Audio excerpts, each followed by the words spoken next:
Hello, welcome to my channel H classes. তো আজকে ফিরে এসেছি একটা নোটিফিকেশন নিয়ে। নতুন একটা রেকমেন্ড বেরিয়েছে ফর টেকনিক্যাল স্টুডেন্ট। তো যারা টেকনিক্যাল নিয়ে পড়াশোনা করছো তাদের জন্য একটা খুব ভালো সুযোগ বেরিয়েছে। এসবিআই, স্টেট ব্যাংক অফ ইন্ডিয়াতে ভালো একটা রেকমেন্ড বেরিয়েছে, ভ্যাকান্সিও আছে। তো চলো ভিডিওটা শুরু করা যাক। তো ভ্যাকান্সিটা হচ্ছে এসও, এসবিআই এসও। এটা হচ্ছে specialist officer for technical, electrical, civil আর ফায়ারের জন্য। তো চলো দেখে নেওয়া যাক কি কি বেরিয়েছে। তো ডিটেলসে একটু দেখে নিই আমরা। তো এখানে দেখো পোস্টের ডিটেলস গুলো দিয়ে দেওয়া হয়েছে। তো পোস্ট আছে assistant engineer civil, assistant manager civil, assistant manager electrical আর অ্যাসিস্ট্যান্ট ম্যানেজার ফায়ার। তো এই তিনটে পোস্টের জন্য রিক্রুটমেন্ট বেরিয়েছে। রেগুলার পোস্ট, এটা পার্মানেন্ট পোস্টের জন্য, কন্ট্রাকচুয়াল না। ঠিক আছে। তো এটা গ্রেড যেটা হচ্ছে সেটা হচ্ছে JMGS 1। তো এখানে টোটাল ভ্যাকান্সি তোমরা দেখতে পাচ্ছ। টোটাল 42টা ভ্যাকান্সি আছে সিভিলদের জন্য, ইলেকট্রিক্যালের জন্য 25টা, আর ফায়ারের জন্য 101টা টোটাল ভ্যাকান্সি আছে। ঠিক আছে। এজ লিমিট কি বলেছে? এজ লিমিট বলেছে 21 থেকে 30 বছর। প্রথম 1/10/2024-এর ডেটের হিসাবে 21 থেকে 30 বছর।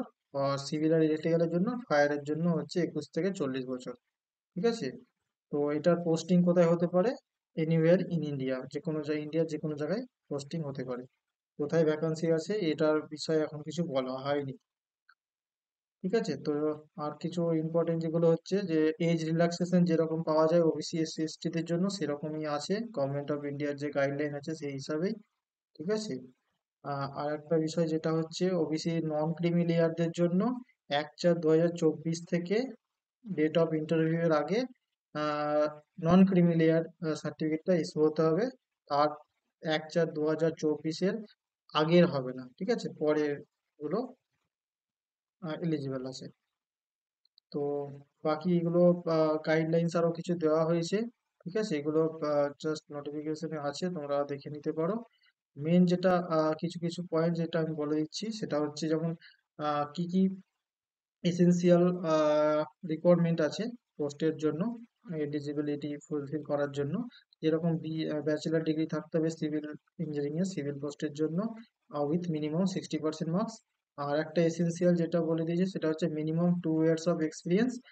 1/10/2024 ডেট অবধি, মানে ডেটের আগে যাদের হয়ে গেছে এক্সপিরিয়েন্স 2 ইয়ার্স, তারা এলিজিবল। 1/10/2024-এর পরে যাদের 2 বছর হচ্ছে তারা কিন্তু এলিজিবল না। ঠিক আছে। তো মিনিমাম 2 ইয়ার্স এক্সপিরিয়েন্স, তো এখানে এগুলো ফিল্ড গুলো দিয়ে দেওয়া হয়েছে।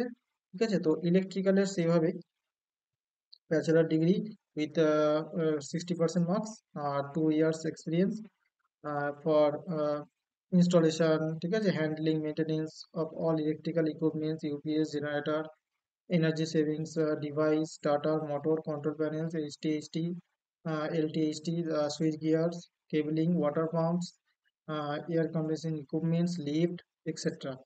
ঠিক আছে। আর টেন্ডার পেপার, টেন্ডার কিভাবে করতে হয় এগুলো সব যাদের এক্সপিরিয়েন্স আছে তারা এলিজিবল। ঠিক আছে, 2 বছরের এক্সপিরিয়েন্স মিনিমাম দরকার। ঠিক আছে। ফায়ারের জন্য সেম আছে। তো এই পরীক্ষা মানে পরীক্ষার কতগুলো ধাপে হবে ঠিক আছে সেটা একটু দেখে নিই কি কি প্রসেস আছে। তো আচ্ছা, এখানে একটা জব প্রোফাইল বলে দিয়েছে, যেমন সিভিল এস্টিমেটর সিভিলের জন্য কি কি জব প্রোফাইলে কি কি কাজ আছে সেটা বলে দিয়েছে। এস্টিমেটর মানে ইলেকট্রিক্যালের জন্য জব প্রোফাইল সেম, মানে টেকনিক্যাল পোস্ট, ও টেকনিক্যাল পোস্টে যেগুলো হয় সেগুলো মেনটেনেন্স, বিল্ডিং এর মেনটেনেন্স। ঠিক আছে। Planning and control of projects. ঠিক আছে। আহ, এগুলোই থাকবে মেনলি যেগুলো কাজ থাকে। ঠিক আছে, টেন্ডার প্রসেস তো থাকবেই।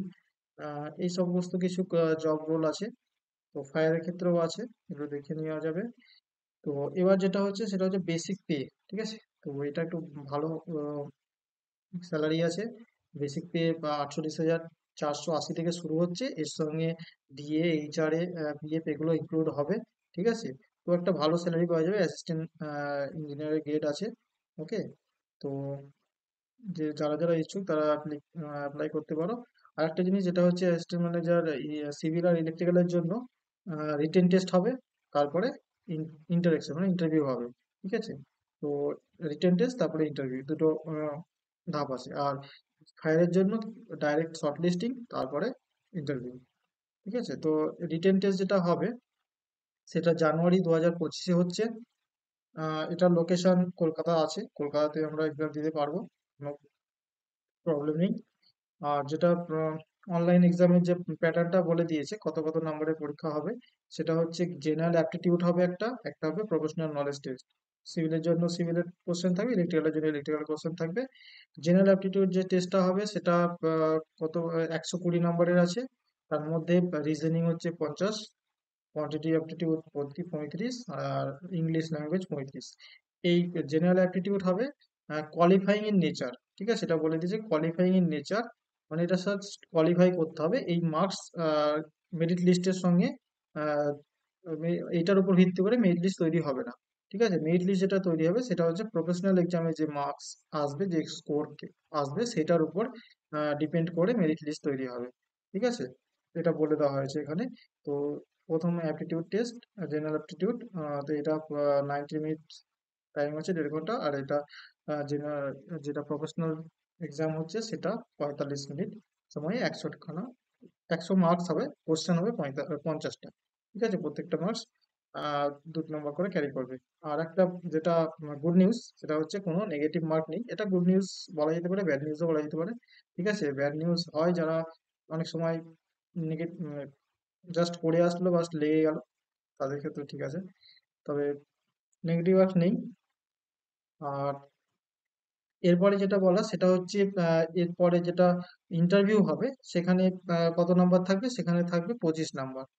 সেখানে বলে দিয়েছে ইন্টারভিউ 25 নাম্বার থাকবে, ঠিক আছে? মেরিট লিস্ট কিভাবে তৈরি হবে? মেরিট লিস্ট তৈরি হবে aggregating the marks, professional exam test out of 100 and interview out of 25, ঠিক আছে? তো এগুলোর উপর ভিত্তি করে মেরিট লিস্ট তৈরি হবে। ফায়ারের ক্ষেত্রে তো ডাইরেক্ট শর্ট লিস্টিং তারপরে ইন্টারভিউ, তার ভিত্তিতে মেরিট লিস্ট। এই হচ্ছে ব্যাপার। কল লেটার কোনো ইস্যু করা হবে না হার্ড কপি, এটা অনলাইন যে এক্সাম অনলাইনেই হবে। তো এটা জাস্ট সাইডে কল লেটার চলে আসবে, অ্যাডমিট কার্ড। তো তখন জানুয়ারি মাসে মেবি এক্সামটা হবে। তো এগুলো হচ্ছে এক্সাম ডিটেলস এখানে বলে দেওয়া হয়েছে।